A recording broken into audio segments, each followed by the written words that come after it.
Hello and welcome to another episode of Beer Man's No Bull Beer Reviews. Today to sample I have another beer from Pittsburgh. It's from Insurrection Ale Works. It's their maple bourbon Bocctahne,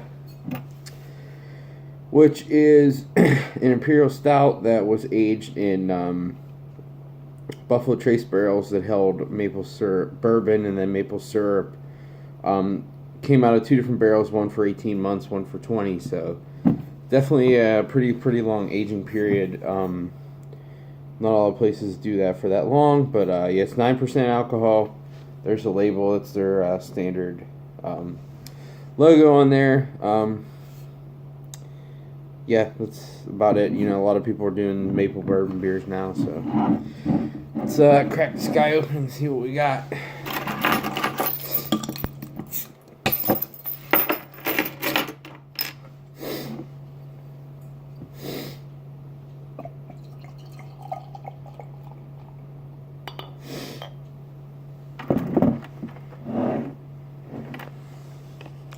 Sorry, I'm still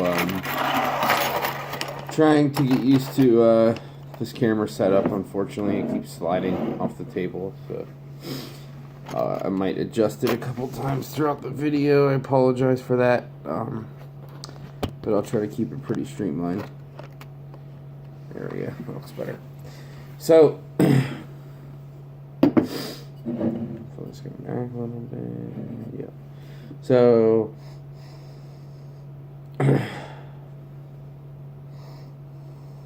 The nose is a ton of bourbon. A big bourbon. Some dark chocolate, and there is a small amount of maple syrup in there as well. Definitely barrel is the biggest component, and as you can see, it's has a pretty nice head to it. It's definitely dark. It's like mocha colored. I mean, it's not quite to like 1050 level, but it's pretty dark. So let's give it a taste.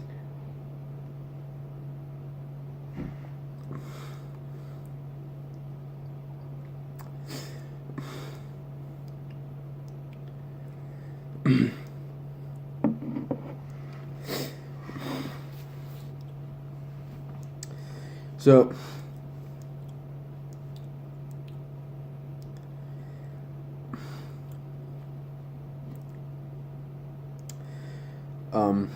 definitely bourbon is the biggest flavor in this, which isn't necessarily a bad thing because I love bourbon.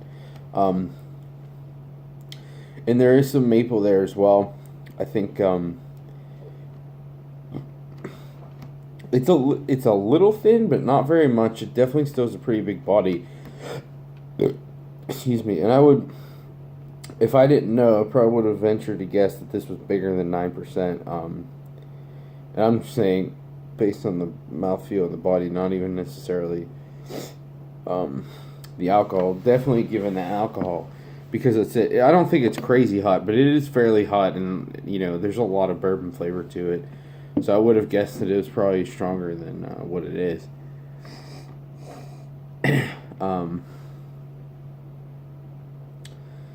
Yeah, I mean, honestly, if you want a really big, heavily bourbon laden Imperial Stout with some maple character, that's what this is.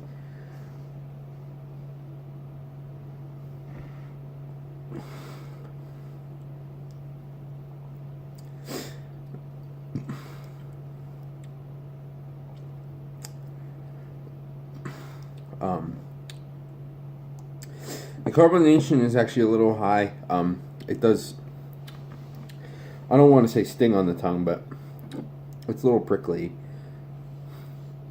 But it's not to the point where I feel like it's affecting the flavor and it's making it, you know, sometimes stouts that are too carbonated, it ends up having like a dark fruit character. And I don't think it's that. There's a little bit of like a coffee note too. I'm trying to think of what this reminds me of. I don't know, it's pretty unique, but it is very, very bourbon forward. So it's kind of unfortunate because I've had this base beer many times, and the base beer is really, really nice. And it's not that this is a bad drink, but it's the barrel is overwhelming the base beer so much that you would never know what the base beer tasted like. It's pretty much bourbon, a little bit of fudgy chocolate and maple. So, if you like big barrel in a stout, then I would definitely recommend this. I think you would like it. But if you only like a little bit of integration, then this would probably be too much for you. That's just my opinion. So on my scale of buy it, drink it, dump it, I would say it depends on what you're looking for. Like I said, if you like big barrel, then I would say this is a buy it. If you don't like as much, I would say it's a drink it, because it's not. It's definitely not a dump it by any means. I think the flavors are there. It's just really big bourbon.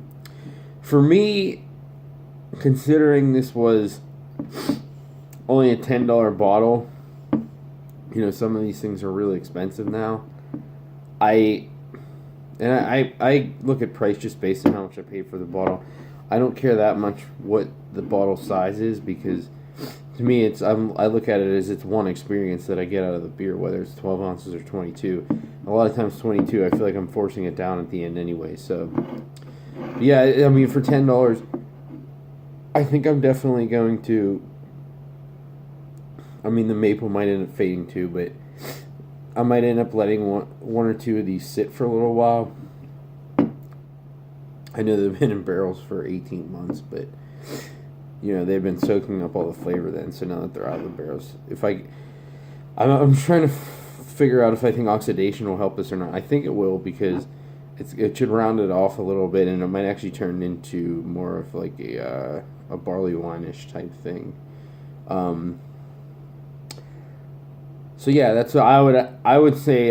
It's a definite drink it. I don't know that I would go out of my way to seek this out if I wasn't able to purchase it myself, but I don't think it's a bad offering for these guys for the first time they bottled something like this.